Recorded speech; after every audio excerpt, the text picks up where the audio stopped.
Қазақстандағы мақта өнеркәсібі. Мақта өндірісі Қазақстан аумағы бойынша тек оңтүстік Қазақстан өңірінде таралған. Себебі Түркістан облысы мақта өсіруге қолайлы орта болып табылады. Ең ірі мақта өсіретін аймақ Мақтаарал және Ордабасы аудандары, және де Жамбыл, Қызылорда облыстарында аз мөлшерде мақта өндіріспен айналысқан. Алайда соңғы жылдары өз жұмыстарын тоқтатқан. Мақтаарал ауданында 136 гектардан аса жер мақта өсіруге бөлінген. 2019 жылдың мәліметіне сүйенсек, қазіргі таңда 17 мақта өңдеу және 133 мақта қабылдау пункттері жұмыс жасауда. Ақ алтынның қолайлы өсу жағдайлары солтүстік және оңтүстік жартышарлардың тропиктік және субтропиктік аймақтарда және құрғақ маусым ұзақ аймақтар болып табылады. Қазіргі кезде мақтаның көп бөлігі тамшылап суару және ирригация жүйелері арқылы өсіріледі. Осы жүйелер оңтүстік экономикалық ауданында жақсы дамыған. Сонымен қатар мақта өсіру күн радиациясы, яғни күн сәулесінің тура және жұтылған бағыттары болуы, құнармалы, суармалы жерлердің болуы, өзен көлдердің өріс жағасында болуы және де білікті мамандардың болуын қажет етеді. 2006 жылы азық-түлік корпорациясынан 37,3 мың тонна, 2007 жылы 27,9 мың тонна көлемдегі шитті мақтаны мемлекет сатып алды. Кестеде 2007-2017 жылғы аралығында мақта егістігінің алқабы бейнеленген. 2007 жылы мақта саласын дамыту қаулысына сәйкес мемлекет егін алқабын дамыта бастады.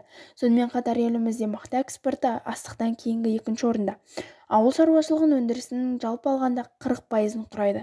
Сонымен қатар мақта экспортқа бағытталған шаруашылық болып есептелінеді.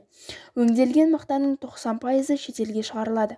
Экспортталатын елдерге келер болсақ, олар Ресей, Беларусь, Германия, Латвия, Қытай, Бельгия, Иран, Украина, Италия, Оңтүстік Корея елдері. 2017 жылдың ақпараты бойынша 30 мыңға жуық мақта экспортталды. 2018 жылы экспортқа 78 миллион ақш долларына 46,5 мың тонна мақта талшығы сатылды.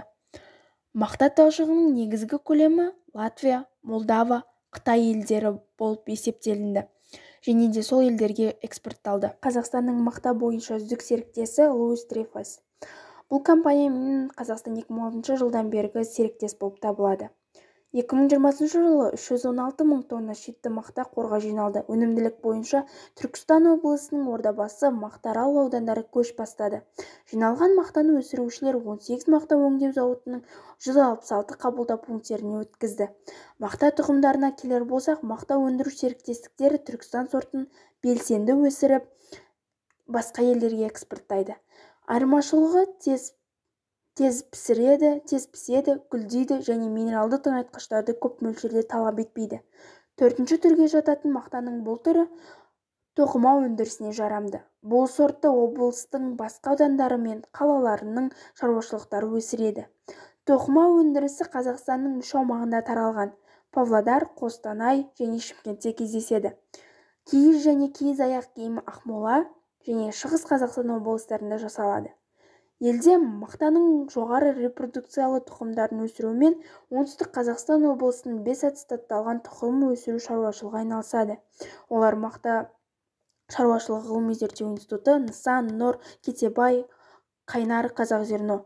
Алғашқы екі компания түпнұсқа тұқым өндірушілер болып табылады және бірінші, екінші, үшінші тұқымды 19 шаруашылық өндіреді. Назарларыңызға рахмет.